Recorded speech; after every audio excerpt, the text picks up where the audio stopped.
Hello and good morning, everyone. It's a pleasure to be here. Good evening if you are elsewhere in the world. And today we're talking about a very exciting topic, the five whys technique, as you apply it to data and data analytics. And it is a very powerful technique. It's one I've written about in my second book, How to Interpret Data. So we're going to try and keep this very short and concise. Going to do my best to stay under 15 minutes. We'll allow 15 minutes for Q&A and keep this as interactive as possible. So with that in mind, let's just jump into it. So one of the things that I really enjoy about the five whys technique is the basic way that it was created and as a form of inquiry into the Toyota production system. Now, it was developed by Sakichi Toyota, who was the founder and CEO of Toyota, as a means of understanding root cause analysis within the Toyota production system. So, what does that mean? Basically, keep asking why until you get to the root cause, and then you stop, and then you figure out the solution. So, you can obviously think there might be lots of application for that in the field of analytics. And we're going to walk through an example of that. And before I do, I'm going to talk about how you set it up. How do you start using the whys technique? And then why does it work in analytics if it comes from the Toyota production system? So think about the typical process that you end up looking at for identifying a problem with your data. Usually, what ends up happening is you get a request from your boss or someone in your organization, especially if you're like a data analyst, and the desire is for you to find out what's going on and use data to find out what's going on. But what if the question that you're trying to answer is not actually the question you should answer? And this is where root cause analysis is going to help you get off on a really good start. Now, it doesn't mean that you're going to get to the ultimate answer by using the five whys technique. But what it will do is it'll get you to a point where when you start to answer that root cause question with your data, you can really get to the core of the problem. What often ends up happening is people and organizations start too high level and they use the quick surface level question, interrogate their data, and then answer a superficial question. Now, that's fine if you continue on and deeper to get to the root cause, but that's often not what actually happens in reality. So let's talk about the first things you need to do when you're working with root cause analysis. So you need to assemble the right team. You need to bring together a group of people who are basically the subject matter experts in your topic. So that could involve, most likely, not the data people, probably the people that understand the system and process that you're trying to get the answers for. You want to make sure you have all the people in the room that can get to the root cause. This is where institutional knowledge is obviously very important.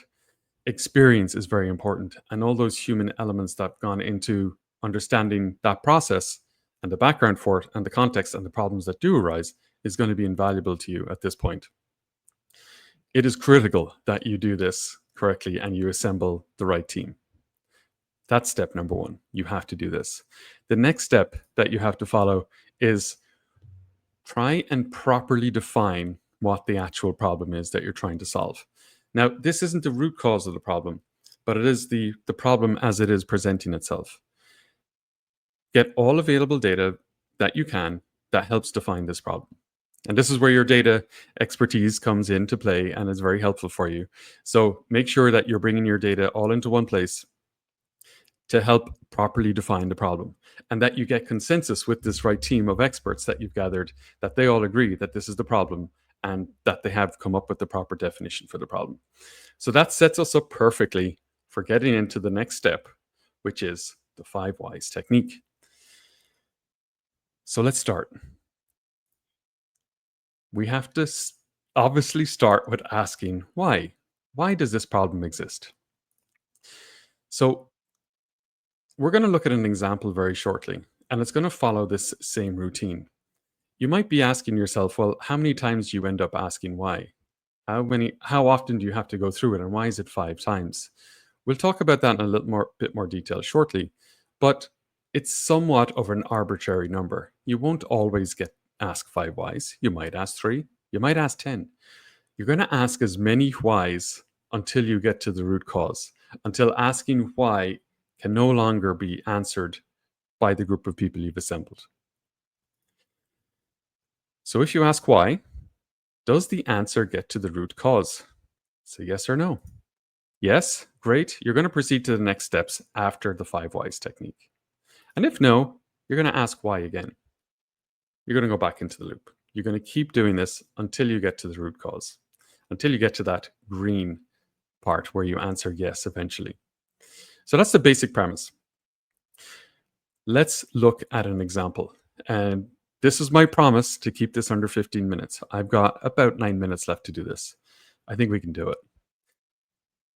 So let's look at an example in sales for an online retailer. So why did sales drop last month? Now, often what's going to happen is that's already the question that a lot of data professionals are going to be tasked with. Try and answer that. Now, you could answer that with data,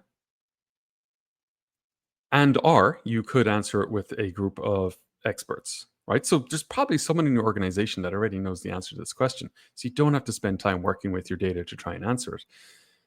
If you need to, then well and good, right? But if you have the people there, then why not just use them? So this is branching off, asking the question, if we have the right people in the room, or you're using your data to answer the question, okay, we had fewer website visitors. Okay, well, that's probably not the root cause. So we have to ask ourselves the next question. Why were there fewer website visitors? So we're asking why for a second time because we don't have the root cause. Well, organic search traffic fell. Okay, so does that answer the root cause? So the question we started with is why did sales drop last month? We had fewer website visitors. Was that the root cause? No. So we go back and ask why again. Why were there fewer website visitors? Well, organic search traffic fell. Now, again, hopefully we're answering that with our experts in the room because somebody set this up. Somebody set up this process. Someone made some decisions at some point that knows the answers to this, right? So rather than having to spend our time working in our data, let's first ask the experts. Okay, so is this the root cause? No, it's not. So we need to ask why again. So why did search traffic fall? The answer? Our content updates stopped. Okay, so again, we're looking at this and we say, if we have the people in the room to answer this, great. Is this the root cause? No. So we have to keep going with this process. So let's ask another why. Why did they stop?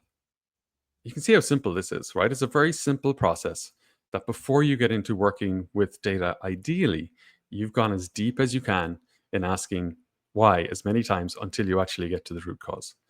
So let's look at this. The content team was reassigned. Now, if you were working purely with data alone, I think you'd struggle to get to this why. I think you'd have a real hard time looking at the data, depending on what data you have, of course. But let's say you're looking at website data, website analytics. If you were looking at that, then you might not get to the root cause at all. Okay, so moving on, did this answer the question? The content team was reassigned. Why were they reassigned? So that's the next question we have to ask ourselves.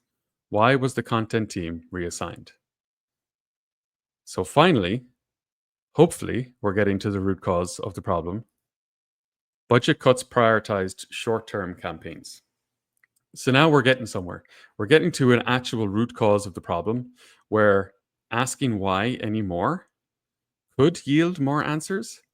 But at this point, it's probably outside of our control in terms of data to be able to solve it. So there's not much point in asking why. Now, in this case, sure, it ended up with 5 whys, and that's great. But we have to think, is this actually something we can tackle and solve for? So if we look at budget cuts, prioritize short-term campaigns, what does this mean for us? It's not something that is easily solved. This is a strategic problem. So this is something that we have to go and figure out. Okay, can we talk to leadership? Can we get them involved and try and figure out how to address this problem, which may be reassigning your short-term budgets, right? It may be reassigning the campaign team. Might be changing priorities. It could be many things. But imagine if you just started your data analysis with why did sales drop last month, you would probably get to the third why. Our content updates stopped, right? Your data would probably tell you that there was no more posts being put up or no more content being delivered. So what does that mean for us? Okay, so the 5 whys is a very effective way for us to get deeper and deeper to get to the root cause. Okay, so what's next, right? So you could keep asking why, but at this point you're probably not going to get any deeper. Now remember, it's called the 5 whys technique in part because quite often you end up asking why 5 times and you get to the root cause, but it's definitely not always the case. You could ask why once and you get to the root cause. You could ask it 10 times. So just keep that in mind. It's somewhat of an arbitrary number. So let's move on to what do you do with this, right? So we talked through this example. What do you actually do with it next? Because otherwise it's just useful information, but we're not acting on it. So let's try and implement the solution here. So the next thing we need to do is try and solve for the problem. So what is the solution? Now, in the example that we talked about, right, the campaign budgets were reassigned or deprioritized. So the solution could be, well, let's go get another set of people in the room that can help make a decision, a strategic decision, and understand what might the solution be. So what can we do about this? Maybe we don't care, right? So maybe this decision was made at a senior level. Maybe it was poorly communicated throughout the organization, but it is an actual strategic decision. In which case, okay, do we all agree with it and everyone's fine and aligned? Or it's like, no, this is a problem. We need to solve it. So we need to bring this up the seniority chain and make a decision on, do we want to change our priority? Do we want to shift our budget? And then finally, a solution without action is somewhat useless. So we have to go and take action on this and implement the actual solution. Now, this is something that always happens in the data space. It is a challenge that we face where people end up not actually implementing or taking action. And you might ask yourself, well, who's responsible for that? Who's the one who should take ownership for it? Generally, I argue it is the person doing the data analysis should not just stop and just say, hey, I've done my work. They should at least have some agency to go bring it up the chain.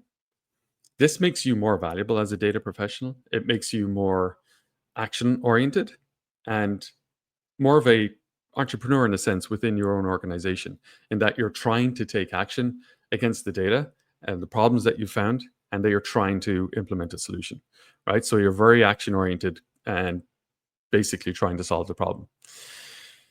So that's the 5 whys technique, and I kept it under 15 minutes, so yay. And then if you want to contact me, reach out, feel free to. I know we're having some problems here with LinkedIn comments. They're not coming through. So let me just take a few of the questions from the other streams and see what I can answer here.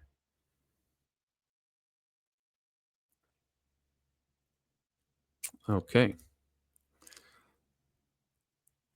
Okay, let's see what we're getting here. First question, should we use this before we do data analysis work? Yes, 100%. So let's just say, even if it's just you doing it, and you're the only one who has, let's say you've been given the remit and you're like, you don't want to go talk to people, you don't want to go pull people in. You should, like, number one, you absolutely should do that. But if it is just you, I would always advise use the 5 whys technique.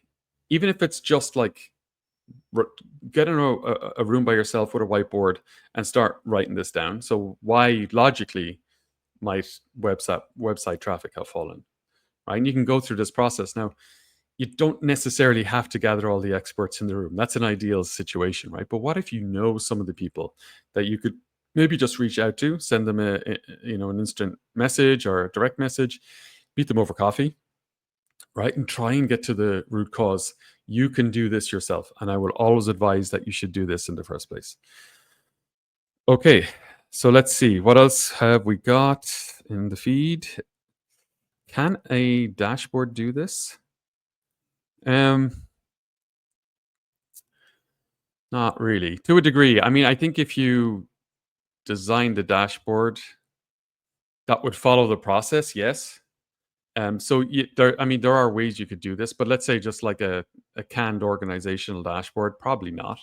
You would need to design it that way so that you fully understand the process. And especially if this is a regular thing that happens, like so it's a regular chain. With the dashboard, you could probably get down to item 3, right? But then you'd still need the institutional knowledge and the subject matter expertise to get down to the root cause. So partly yeah, partly no. It's a mix. That's a mixed bag. Let's see. We got one more. How long does it normally take to do? Well, imagine if you actually assembled all the experts in the room and you did this, let's say, with everyone who had knowledge of the entire process and situation and the problems that arise and the strategy. You'd probably do it in half an hour to an hour. And and maybe you needed to interrogate data at the same time, right? So you could maybe make it more of a like a working session, like a mini workshop, right? Where you could actually live pull up the data with all the experts in the room and start to go through it. In my experience, when you're doing it that way, let's say 1 to 2 hours, but you're going to save huge amounts of time in the future. And you've got all the people in the room, hopefully, that will help implement the solution. So you could go right through the whole thing end to end and solve it. And then you've done your work. So I think that would be the ideal situation, is if you can get everyone in a room together and knock it out that way. That's the preference. So if there's no more questions, I think we are going to wrap it. So thank you, everyone. If you do want to share this later on or view it again later, it will be up on YouTube. It will be available on LinkedIn as well, for you to rewatch or share as needed. So thank you for your time and all the best with implementing the 5 whys.